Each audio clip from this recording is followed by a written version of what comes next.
Now, we are going to do something on Greenland, whether they like it or not, because if we don't do it, Russia or China will take over Greenland, and we're not going to have Russia or China as a neighbor. I would like to make a deal, the easy way, but if we don't do it the easy way, we're going to do it the hard way. Sound familiar?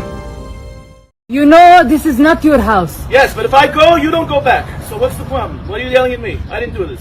I didn't do this. But it's easy to yell at me, but I didn't do this. You are stealing my house. And if I don't steal it, someone else is going to steal it.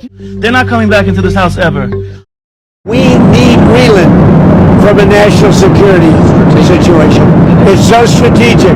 Right now, Greenland is covered with Russian and Chinese ships all over the place. Covered with Russian and Chinese ships all over the place. We need Greenland from the standpoint of national security, and Denmark is not going to be able to do it, I can tell you. Cannot avoid the U.S., so we need to learn to dance with the U.S. We need to figure out how to get dance the best together. Yes, dance together. But right now, I feel like U.S. is forcing us to dance. Yes. Like, come, you're gonna dance with me now. It would be so much nicer if they were like, would you like to dance? One step beyond.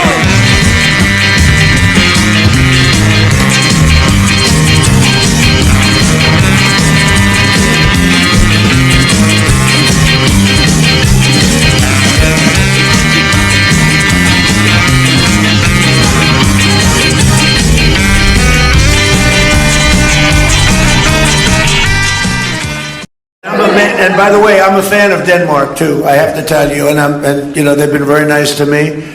I'm a big fan, but the fact that they had a boat land there 500 years ago doesn't mean that they own the land.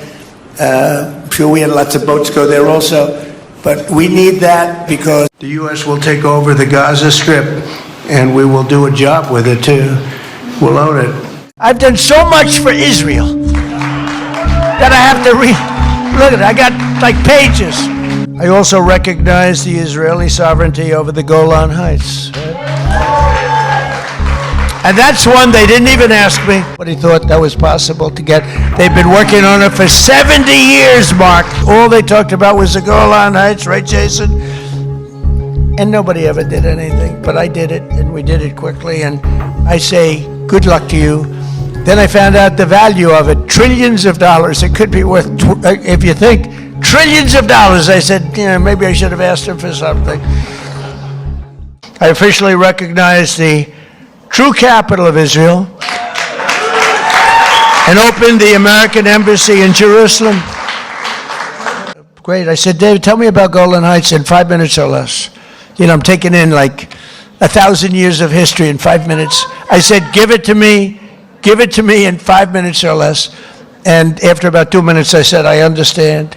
You need it so badly for so many other reasons. You need it for defense. We need Greenland from a national security situation. It's so strategic. I dreamt about him last night. Nightmare. He was coming with the ship. It was awful, that dream. So I'm scared. But the money that we're talking about is rather astronomical. Yeah, well, not provocation. This is friendliness, not provocation. I think Greenland's going to be something that maybe is in our future. I think it's important.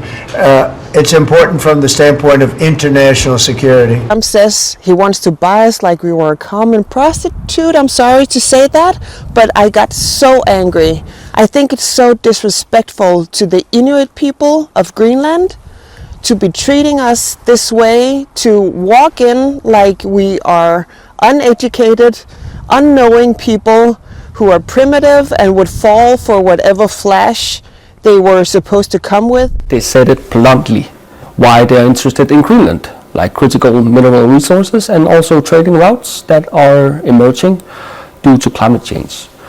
So Greenland is smack in the middle of it, so it's a very strategic position for business but also security. In elementary school we have segregated classes for Danish people and Greenlandic people. So there is segregation still. Especially before all of this happened, nobody in Denmark, basically, especially in the governments, in the political parties, but also the general sentiment, the majority don't really want to accept they have been a colonial power.